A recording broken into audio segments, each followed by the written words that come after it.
Who here remembers what all that color is about? Let's talk about this little corner plot today.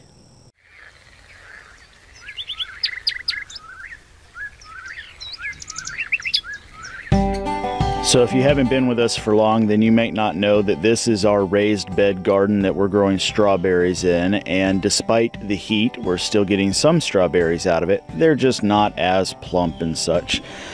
But down over in this corner, we have a little bit of a herb and display area.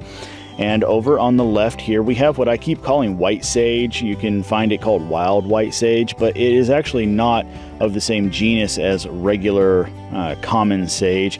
And in fact, I cannot pronounce it. I'm just going to put it down here on the screen and in the description below if you want to learn more about what this is. But it's used in the same way as sage.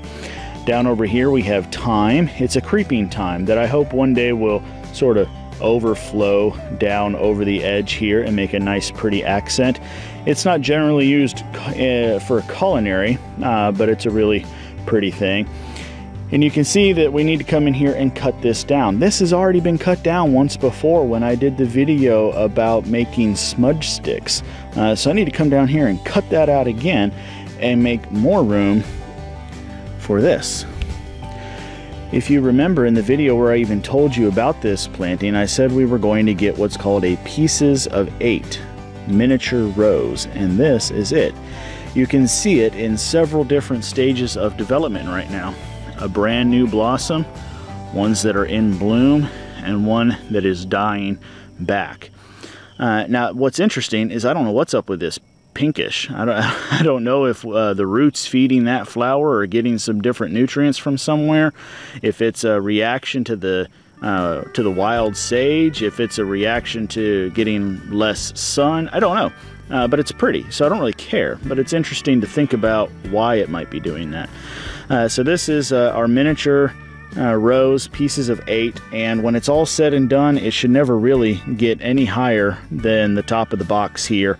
And when it's all said and done, again, I want to trim these back and make this the feature. And at some point, with the way that this sage grows, we may have to remove it from this box and just have the rose surrounded by the thyme.